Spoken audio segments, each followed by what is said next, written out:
बिस्मिल्लाहिर्रहमानिर्रहीम। जबलपुर गांव में धीरज अपनी छोटी बहन शीतल के साथ रहता था। उन दोनों के माता पिता का देहांत एक रोड एक्सीडेंट में हो गया था। तब से धीरज ने ही अपनी बहन को संभाला। धीरज की गांव में ही मिठाई की दुकान थी। धीरज बड़ी ही स्वादिष्ट मिठाइयां बनाया करता था। वो दुकान संभालता तो उसकी 20 साल की बहन वो घर का सारा काम करती और धीरज को दुकान पर खाना भी बनाकर दे आती। उन दोनों भाई बहन का आपस में बड़ा प्यार था। धीरज को हमेशा अपनी बहन की शादी की चिंता सताती थी, तो वही शीतल चाहती थी कि उसकी शादी से पहले उसके भाई की शादी हो जाए। काश मेरी शादी से पहले मेरे भाई की शादी हो जाए तो मेरे पीछे उनकी देखभाल के लिए कोई तो होगा। वो दोनों एक दूसरे के बारे में ही सोचते रहते। एक दिन धीरज दुकान पर था, तभी एक गाड़ी आकर उसकी दुकान पर रुकी। गाड़ी में से सेठ जी बाहर आए और उसकी दुकान पर आकर बोले, अरे भाई, मेरा बड़ा मन कर रहा था कुछ मीठा खाने को। अच्छा हुआ जो तुम्हारी दुकान मिल गई। जी बोलो साहब, क्या दूं? लड्डू, रसगुल्ले, बर्फी, क्या खाएंगे आप सर? ऐसा करो, मुझे तुम सब थोड़ा थोड़ा दे दो। धीरज थोड़े थोड़े पीस हर मिठाई में से रखता है और सेठ जी को खाने को देता है। सेठ जी जैसे ही मिठाई खाते हैं तो बहुत खुश होते हैं, क्योंकि इतनी अच्छी मिठाई तो उन्होंने कभी शहर में भी नहीं खाई थी। वाह बेटे, सचमुच क्या स्वाद है तेरे हाथों में। सच कहता हूँ, अगर तुम शहर चलकर अपनी ये मिठाई बेचो ना तो 4 गुना ज्यादा कमाओगे। वैसे तुम चाहो तो हम शहर में अपनी एक बड़ी सी दुकान खोलेंगे जिसे तुम चलाना, पैसा मैं लगा दूंगा और यहाँ से तो कई गुना कमाओगे, इस बात की गारंटी है मेरी। नहीं सेठ जी, मैं अपनी इस छोटी सी दुकान में खुश हूँ और घर में मेरी एक छोटी बहन है। मैं उसे यहाँ अकेले छोड़कर नहीं जा सकता। जब तक उसकी शादी नहीं हो जाती तब तक तो मैं यहीं रहूंगा। अब कोई बात नहीं, जब तुम्हारा मन हो तब मुझसे शहर में आकर मिल लेना। ये रहा मेरा कार्ड।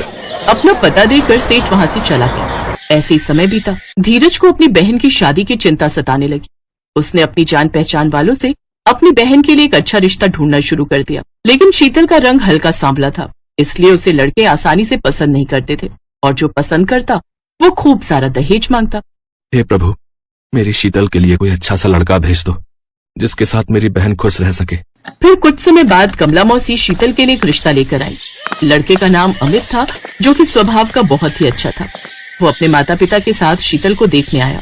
जी नमस्ते, मेरा नाम अमित है और ये मेरे माता पिता हैं। कमला मौसी ने बताया होगा हमारे बारे में। हाँ हाँ, जी जी जी जी, आप सब अंदर आइए। धीरज उन सबको खाट पर बिठा देता है।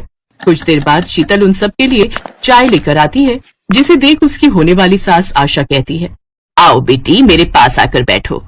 वो क्या है ना, मेरी कोई बेटी नहीं है, इसलिए मुझे बेटियां बहुत पसंद हैं। अमित भी लगातार शीतल को ही देख रहा था। शीतल का रंग भले ही सांवला था, लेकिन वो देखने में बहुत ही अच्छी थी। फिर धीरज उन सबको अपने हाथ की बनी हुई मिठाई खाने को देता है। सबको उसकी मिठाई बहुत पसंद आती है। उन लोगों में काफी देर तक बातचीत होती है। फिर लड़के का पिता धीरज से, देखो बेटा, हमें अपने बेटे के लिए आपकी बहन पसंद आ गई है। हमारी तरफ से ये रिश्ता पक्का है, लेकिन हमारी जो है एक शर्त है। बेटा, हमें दहेज में तो कुछ नहीं चाहिए, लेकिन हम चाहते हैं कि बारात आए तो हमारे मेहमानों का स्वागत जो है अच्छे से हो, बस। आप बेफिक्र रहिए जी, शीतल मेरी इकलौती बहन है। इसके अलावा मेरा इस दुनिया में है ही कौन, इसलिए जैसा आप चाहते हैं वैसा ही होगा। फिर धीरज ने गांव के जमींदार से कुछ पैसा कर्जे पर उठाया और बारात का स्वागत अच्छे से किया। उनकी खातिरदारी में खूब सारे पकवान थे। उसने खुशी खुशी अपनी बहन को विदा किया। अब धीरज अकेले ही रह गया। सारा दिन तो जैसे तैसे दुकान में कट जाता, लेकिन जब वो घर आता तो उसे अपनी बहन की खूब याद सताती। कुछ दिन बाद शीतल अपने मायके आई। भैया, अब तो आपको कितनी परेशानी होती होगी ना, खाना बनाना, कपड़े धोना, घर की साफ सफाई और फिर सारा दिन दुकान का काम। मेरी मानिए, अब आप शादी कर लीजिए और मेरे लिए एक भाभी ले आइए जो मेरे पीछे आपका ख्याल रख सके। नहीं नहीं शीतल, इतनी जल्दी नहीं। तेरी शादी पर जो कर्ज मैंने लिया था उसका ब्याज चुकाने में ही सारा पैसा चला जाता है।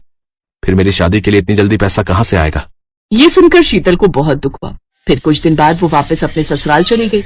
अब फिर से धीरज को सब काम अकेले ही करना पड़ता और इन सब कामों की वजह से उसे दुकान पहुंचने में अक्सर देर हो जाती और देर से दुकान खोलने और फिर देर से मिठाइयां बनने के कारण उसके ग्राहक भी कम होने लगे।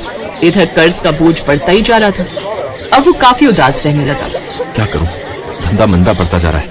ऊपर से थोड़ी बहुत कमाई होती है, वो तो जमींदार का ब्याज चुकाने में ही चली जाती है। तभी उसकी नजर अपनी दुकान में रखे उस कार्ड पर जाती है जो सेठ जी ने उसे दिया था।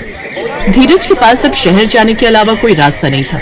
वो बिना देरी किए अगले दिन ही शहर के लिए निकल गया, जहाँ सेठ जी उसे देखकर बहुत खुश हुए। तुमने बिल्कुल सही फैसला लिया है धीरज। अब देखो, हमारी मिठाई की दुकान क्या तहलका मचाती है। सेठ जी ने धीरज को महीने की पगार पर अपने यहाँ काम पर रख लिया। उन्होंने शहर में एक मिठाई की दुकान खोल ली जो कि कुछ ही समय में अच्छी चलने लगी। सेठ जी उसे जो भी पगार देते वो धीरज सेठ जी के पास जमा करवा देता। सेठ जी, ये पैसे आप रख लीजिए और जब आप गांव जाओ तो इसे जमींदार को दे देना। मैंने अपनी बहन की शादी के लिए उससे कर्ज लिया था, वो चुकाना है। अच्छा ठीक है, जैसा तुम्हें ठीक लगे। ऐसे ही कई महीने बीत गए। धीरज को जब लगा कि उसका सारा कर्ज उतर गया तो वो अपनी बहन से मिलने गांव गया। कैसी है मेरी बहन? अपने भाई को देख शीतल रोते हुए उसके गले लग गई। क्या हुआ बहन, तू रो क्यों रही है? भैया, 2 दिन पहले जमींदार यहाँ आया था और उसने कहा कि तेरा भाई तो बिना मेरा कर्ज चुकाए शहर भाग गया, इसलिए अब मैं अपना कर्ज तुम लोगों से वसूल करूंगा। ये सुनकर धीरज हैरान रह गया और वो भागा भागा जमींदार के घर गया और उससे बोला, जमींदार साहब, आपके पैसे तो मैंने कब के सेठ जी के हाथों भिजवा दिए हैं और मेरे हिसाब से आपका सारा कर्ज खत्म हो गया है। मुझे कोई पैसा नहीं मिला समझे, और मैंने तुम पर तरस खाकर तुम्हारी बहन की शादी के लिए कर्ज दिया था और तुमने, अब मैंने तुम्हारा घर और दुकान दोनों पर कब्जा कर लिया है। अब जब तक तुम मेरा कर्ज नहीं चुका देते मैं वो खाली नहीं करूंगा।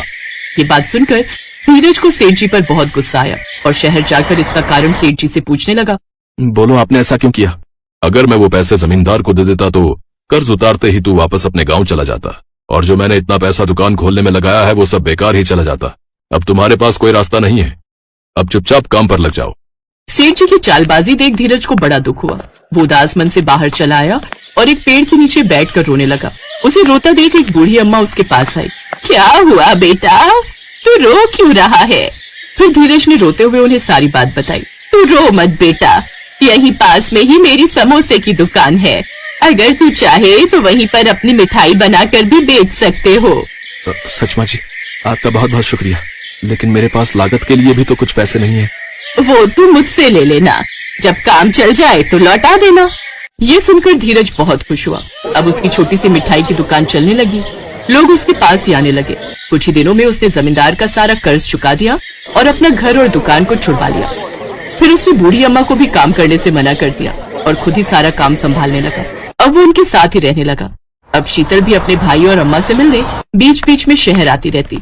कुछ समय बाद बूढ़ी अम्मा और शीतल ने मिलकर धीरज के लिए एक अच्छी सी लड़की देखकर उसकी शादी करवा दी। अब वो अपने परिवार के साथ खुशी खुशी रहने लगा।